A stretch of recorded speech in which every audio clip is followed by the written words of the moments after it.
आज आप लोगों को मैयत को गुस्ल देने का प्रैक्टिकल जो तरीका है वो मैं आप लोगों को समझाने जा रहा हूँ। सबसे पहली चीज़ ये कि ये हर एक मुसलमान को जानना चाहिए, बहुत अहम चीज़ है। जाहिर सी बात है, कौन सा ऐसा घर है कि जिसके घर में किसी का इंतकाल ना हो या नहीं हो सकता है ना।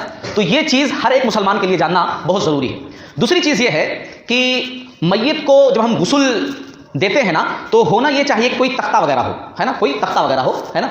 और अगर तख्ता ऐसा है कि उसके बीच में एक सुराख भी है, जब आदमी को लेटाते हैं, है ना, तो उसके बीच में एक सुराख हो तो ज़्यादा बेहतर है।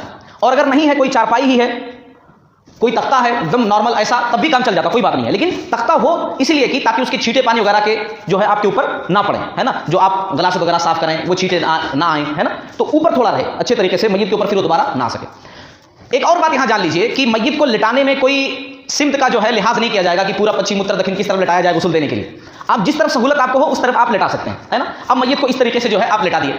मैयत को ऐसा आदमी गुस्ल दे जो मुत्तकी और परहेजगार हो, है ना, आपको लगे कि आदमी अच्छा है, बेहतरीन है।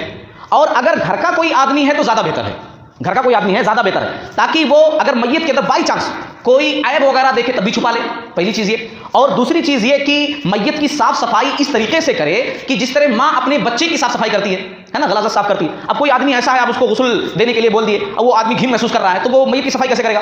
जाहिर सी बात है, वो नहीं करेगा। एक चीज और भी, मर्द को गुस्ल दें, औरतें औरत को गुस्ल दें, है ना। हाँ, बीवी शौहर को गुस्ल दे सकती है, शौहर बीवी को गुस्ल दे सकता है। हाँ, कोई आदमी कहे कि मैं अपनी माँ को भी गुस्ल दे सकता हूं तो गलत बात है, माँ को गुस्ल नहीं दे सकते। चलिए हम जो है शुरू करते हैं। तो सबसे पहले जो है एक कपड़ा ऐसा होना चाहिए, आमतौर से आजकल जो कफन के कपड़े आते हैं, पूरा सेट आता है, उसमें ऐसा कपड़ा आता है ना, ऐसा कपड़ा आता है। और अगर ना भी हो तो अपने घर से कोई कपड़ा इस्तेमाल कर लीजिए आप, और इस तरीके से जो है मैयत के ऊपर रखिए, है ना। अब मर्द की शर्मगाह बोले तो यहाँ नाभ से लेकर के घुटने तक रहती है, यहाँ तक, है ना। मर्द अगर मरने वाला मैयत मर्द है तो यहाँ तक उसकी जो है ये शर्मगाह का हिस्सा है, इस तरीके से ढका जाए। और अगर औरत है तो यहाँ सीने से लेकर के यहाँ तक, इस तरीके से, है ना, इस तरीके से सीने से लेकर के यहाँ तक औरत अगर है, और मर्द है तो यहीं तक काफी है ना, यहाँ जेर नाप यानी यहाँ नाभ से लेकर के यहाँ तक पूरा। तो सबसे पहले ये कपड़ा आप कर दिए। अब जो है एक जो पहली चीज सबसे पहले गुस्ल में है कि आपको कपड़े निकालने हैं। अब कपड़े कैसे निकालेंगे? मरने वाला जो है तो मुर्दा है, जिसमें उसका अकल जाता है, तो ज्यादा मेहनत मत कीजिए खोलने निकालने में। सीधा कैंची लाइए, इसको काट करके जो है इसको यहां से ऐसा काट दीजिए, काट करके जो है और कपड़ा ये निकाल दीजिए। इधर वाला जो कपड़ा है आप हाथ डाल करके, है ना, जो भी डोरी वगैरह खोल दीजिए, हुक वगैरह खोल दीजिए और सीधे यहां से जो है खींच लीजिए पीछे से कपड़ा, तो आसानी के साथ ही निकल जाएगा। अब मैयत का कपड़ा जो है निकल गया। अब क्या करना है?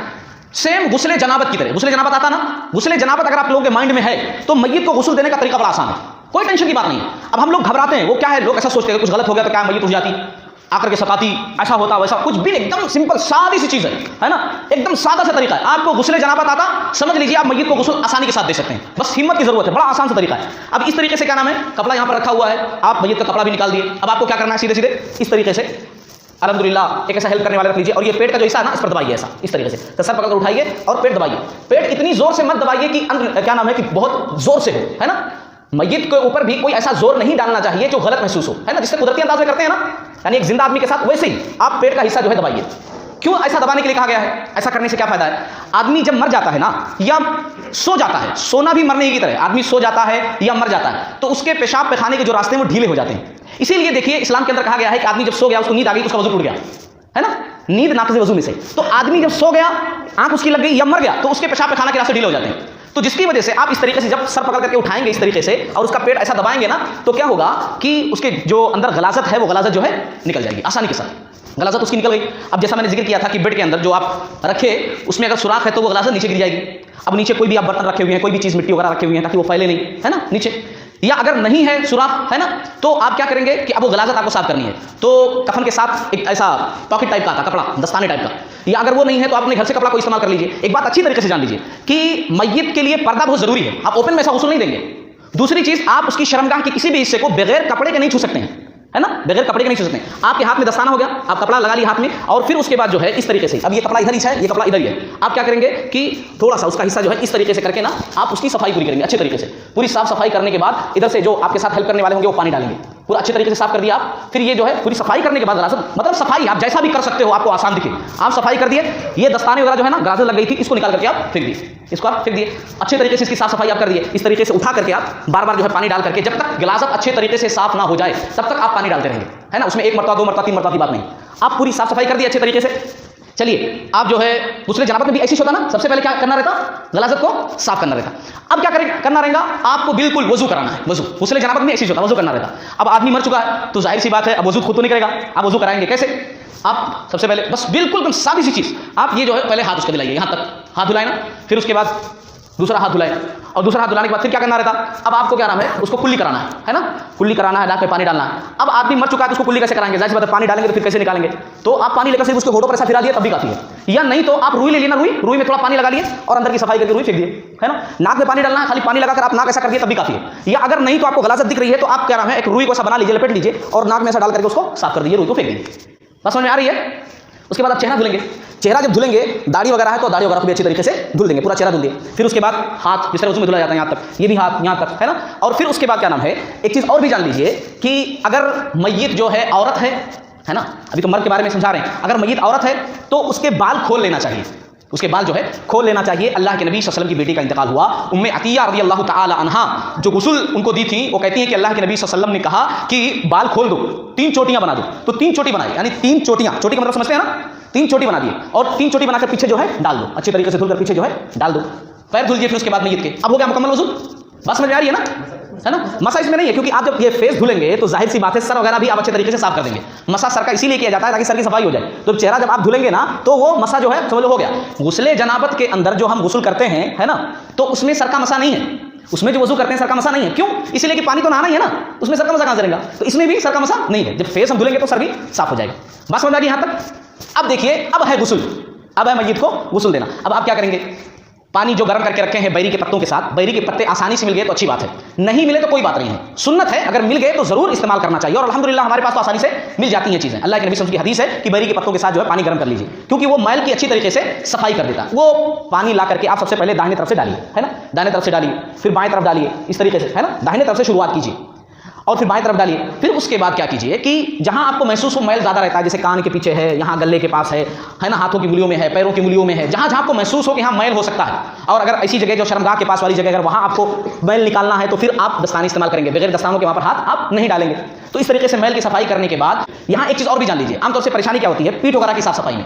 पीठ वगैरह जब साफ करते हैं ना, साबुन वगैरह लगाते हैं तो कैसे लगाएंगे, जो भी तरीका आपको अच्छा आता हो आप कर सकते हैं। लेकिन एक तरीका ये भी है कि आप इस तरीके से कपड़ा यहाँ रखिए, है ना, ऐसा पलटाएं। अब ये सतर जो है खुलना नहीं चाहिए, कपड़ा ऐसे ही रहना चाहिए। अब एक आदमी मले ऐसा इस तरीके से, एक आदमी पानी डाल दे, है ना, इस तरीके से आदमी पानी डाले, फिर उसके बाद इधर का भी ऐसे ही सेम इस तरीके से उठाए, ये सतर ऐसे ही मौजूद रहे, है ना, इधर लगा करके इधर से पानी डाल दे, है ना, इस तरीके से। बस समझ में आ रही है? आप वो पानी जो है 3 मरतबा, है ना, डालिए, या चलिए आप एक ही मरतबा में पूरा साफ कर दीजिए, है ना। फिर साबुन वगैरह भी आप इस्तेमाल कर सकते हैं, शैम्पू भी इस्तेमाल कर सकते हैं, कुछ भी सफाई के लिए कुछ भी इस्तेमाल कर सकते हैं आप। फर्स्ट पानी डाल करके मैल वगैरह साफ कर दिए, फिर साबुन शैम्पू जो इस्तेमाल करना चाहे इस्तेमाल कीजिए, और फिर उसके बाद जो है पानी डालिए।